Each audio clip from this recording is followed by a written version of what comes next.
E aí, já pensou em ganhar muito dinheiro com um canal de corte igual esse daqui que você está assistindo? No primeiro link da descrição temos um aulão para você que quer começar um canal de cortes e faturar muito aqui na internet. Também teremos planilhas que irão te ajudar na hora de organizar a produção do seu canal. Tá esperando o quê?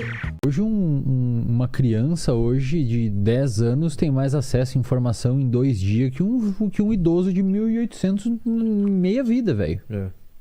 Em 2 dias, tá ligado? Como é que eu queria saber o que tá acontecendo? Não tinha veículo de informação. E tem uma inteligência artificial, um algoritmo de oferecer outras coisas pra criança, pra gente também, que ela assiste um conteúdo, o algoritmo entende que ela pode gostar desse, daqui a pouco a criança tava gostando de Patrulha Canina, já tá assistindo um outro, daqui a pouco tá em Lucas Neto, tá em não sei o que, e ela vai passando de um pro outro. E antes a gente era fiel, cara, eu gosto desse desenho, ficava assistindo milhões de vezes. E essa ideia do pesquisador, ele basicamente diz que a gente tá tendo Primeiro, a tese dele é essa, que as crianças, devido a esse monte de estímulos, e cada vez estímulos de recompensa mais rápida, mais dopaminérgicos, geram picos de euforia. Pô, você vê, imagina, cara, você já viu a estrutura do TikTok?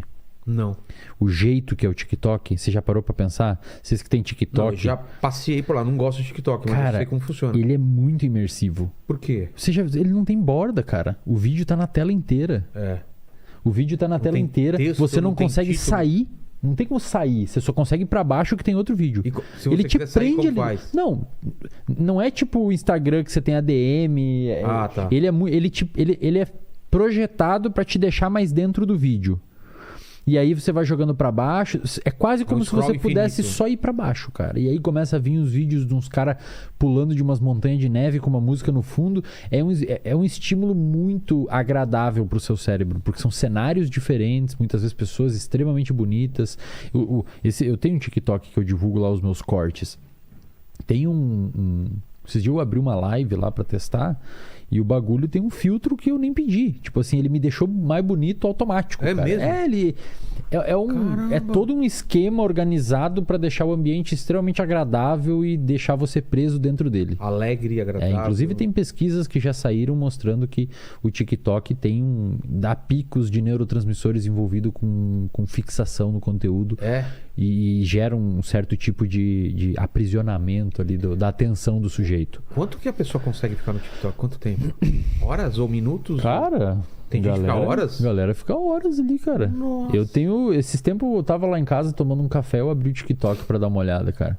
Cara, eu fiquei uns 25 minutos rolando aquela porcaria pra baixo. Cara. É muito da hora, cara. É muito massa. E a inteligência dele é muito foda, né? Muito. Então, assim, a tese desse pesquisador, ele fala assim, cara, como a gente tá tendo cada vez mais conteúdos rápidos, relativamente superficiais, por conta de uma inerência à velocidade do conteúdo, as crianças e os jovens adultos não estão sendo submetidos a algum tipo de desafio maior desde cedo. Entendi. E, portanto, isso meio que mima o cérebro delas. Faz sentido. Tem uma coisa que eu gosto de falar que eu chamo de percepção de esforço. O que é percepção de esforço? Se nós dois levantarmos isso daqui, levanta isso daí. Beleza, os dois pesam a mesma coisa e a gente levantou de uma altura igual. Então, digamos, a gente fez o mesmo movimento do ponto de vista físico. Agora, se alguém passar um questionário para nós de percepção subjetiva de esforço, você vai relatar quanto você se esforçou para fazer isso e quanto eu me esforcei. Dá para fazer coisas semelhantes no sentido intelectual. Então, digamos assim, a gente pega cada um livro, a gente lê um capítulo de um livro e alguém pergunta para nós quão custoso foi para você ler esse capítulo do livro. Quão custoso foi para você se aprofundar nesse capítulo do livro, entender o capítulo do livro. Hoje em dia, as crianças e os adolescentes estão cada vez falando mais, que é muito mais custoso do que uma pessoa, por exemplo, a geração dos pais, muitas vezes. Por quê? Porque o cérebro está se acostumando a ter contato com coisas mais rápidas e mais fáceis. O nosso cérebro, ele é muito parecido do ponto de vista metafórico, explicando a parte funcional dele, com um músculo. Então, se você vai na academia e você faz um supino de 10, o seu músculo ele se adapta frente àquele estímulo resistido. As fibras rasgam. As fibras hipertrofiam, elas rasgam. Você come, você fortalece aquele músculo para no outro dia você conseguir levantar 11. E daí e vai crescendo. Ou semana que vem você vai levantar 12. E daqui 5 meses vai levantar 15. O cérebro é parecido? Muito. Claro que ele não cresce do ponto de vista físico, mas existem estruturas dentro do nosso cérebro, que são, a gente chama de neurônios, que são as células do nosso cérebro. E esses neurônios, eles se conectam uns com os outros. As sinapses, exato. E aí existe uma máxima de um pesquisador que viveu na década de 50, era um psicólogo de Harvard, chamado Donald Hebb. Ele diz que neurônios que disparam juntos, isto é, células que disparam é quando ele está ligado, digamos assim. Neurônios que disparam juntos se fortalecem juntos. O que significa isso? Digamos que você vá aprender que a capital do Brasil é Brasília. Isso é uma memória que você formou. Quando você forma essa memória, vamos imaginar que existe aqui essa parede toda é feita de neurônios do seu cérebro. Quando você forma essa memória, algumas das luzes dos fios aqui da parede disparam, outros não. Uns sim, outros não. Como se ficasse uma trilha dentro do seu cérebro. Sim. Essa trilha, quanto mais você fortalecer e mais você usar ela, mais forte ela tende a ficar. Então, uma das melhores formas de você fortalecer o seu cérebro... Como um rio, ele vai criando um sulco. Exato. E um caminho, porque ele vai passando várias vezes pelo meu caminho e vai marcando aquele caminho. É um campo de grama que você passa todo dia. Tá. Fica uma trilha. Uma trilha. E aí, quanto mais você passa ali, a trilha fica mais evidente e mais fácil você olhar para a trilha e lembrar dela. Aprendizado é assim, cara. Mais difícil você se perder. Mais difícil você se perder. Aprendizado, aprender coisas, é exatamente a mesma coisa. Só que em vez de ser a trilha, os seus neurônios se conectam juntos. E eles ficam conectados juntos. Existem algumas conexões de neurônios que ficam juntos tão fortes, mas tão fortes... Normalmente elas acontecem num contexto de trauma, que elas são o substrato neurobiológico do transtorno de estresse pós-traumático. O que é um transtorno de estresse pós-traumático? Você viveu um acidente de carro. Cara, aquilo ali formou tão forte uma memória no seu cérebro que você começa a ter medo de andar de carro de novo porque você tem uma memória muito forte de um trauma. E para quebrar isso daí é difícil. Tem algumas memórias... Especialmente quando envolvem, por exemplo, abuso na infância, que elas tendem a ficar muito fixa, cara. Muito fixa. E escondida assim. Às vezes? Então, podem esconder. Tem caso que a pessoa esquece? Tem casos que ocorre um processo chamado de despersonalização. O cérebro... Isso é muito louco, cara. O cérebro, ele meio que faz você ter uma... Vai parecer bem maluco isso, mas é uma situação bem estranha mesmo. Despersonalização... É tipo quando você sai de você e você se enxerga de fora, como se você fosse outra pessoa. Entendi. E o cérebro tende a fazer isso em alguns transtornos de estresse pós-traumático que tem despersonalização junto, principalmente com abuso e principalmente sexual. Não necessariamente físico, mas sexual. Abuso sexual é um trauma muito forte para o nosso cérebro.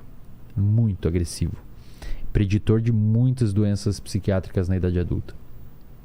E muitas vezes o cérebro tira a sua percepção de que é você no momento do trauma, quase como se fosse uma forma de se proteger. De você falar, não fui eu que passei por aquilo, foi outra pessoa. De tão agressivo que é. Então aquela memória fica forte.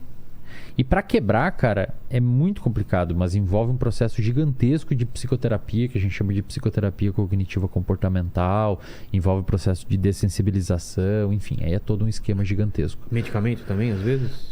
Quando necessário, é importante medicamento também. Eu estava pensando, enquanto você estava falando desse emborrecimento das gerações mais novas, será que não tem a ver também que o processo, me corrija se eu estiver falando besteira, o processo de aprendizado da gente é muito através de associações. Certo? Eu vejo... Sim, é uma das principais formas de aprender. Eu vejo um gato, meu pai fala, é um gato. Eu vejo um outro gato de outra cor e eu pergunto pro meu pai, é um gato? É um gatinho? Ele fala, é. Aí eu já associo e vou criando associações que me definem o que é o gato e onde deixa de ser um gato para ser um leão, para ser E outro esquema, onça. Você vê o seu pai chegar perto do gato e puxar a barbinha dele e ele dar uma patada, você associa, eu não posso chegar lá perto. Com as redes sociais, essa inteligência, o algoritmo... As associações estão sendo feitas por máquinas e não pela gente. O que eu quero dizer é o seguinte. Eu escutava um disco e gostava daquele estilo de disco. eu ia conversar com amigos, ia pesquisar em revista, coisas parecidas, e eu ia atrás de associações que tinham a ver com aquilo. Hoje em dia eu não preciso mais fazer isso. O Netflix me fala, você gostou desse filme? Olha aqui, ó, pra você, tem esse daqui que é parecido. Eu falo, ó, é verdade. E aí eu deixo de ter essa habilidade ou esse músculo cerebral de ficar tentando achar coisas que eu gosto. Perfeito. Porque a máquina tá me dando a mesma coisa no Spotify. Eu gosto dessa banda de rock e ela vai me dar outras coisas, porque outras pessoas que gostam disso também gostam disso. Então você vai deixando de fazer essas outras associações ou perceber padrões. Porque uma das coisas do ser humano também é de perceber padrão. Tem um padrão, pô, quebrou o padrão, ou é perigo, ou é alguma coisa que eu tenho que perceber. Não acontece um pouco isso também? Eu tô viajando demais? Não, tem sentido. É um afunilamento, né? A sua experiência ela começa a ficar cada vez mais limitada dentro daquele funil específico. Alguns sociólogos chamam isso de bolha. Você cria uma bolha. Você fica cada vez mais numa bolha. Cada vez mais numa pequena bolha. E antigamente a gente era exposto a tudo. Exato. Por exemplo, se eventualmente tiver um sistema exclusivamente EAD, muitas vezes o seu filho, a sua filha não vai ter a possibilidade de se expor a um contexto escolar com várias pessoas. EAD é escola à distância, educação à distância. Exato.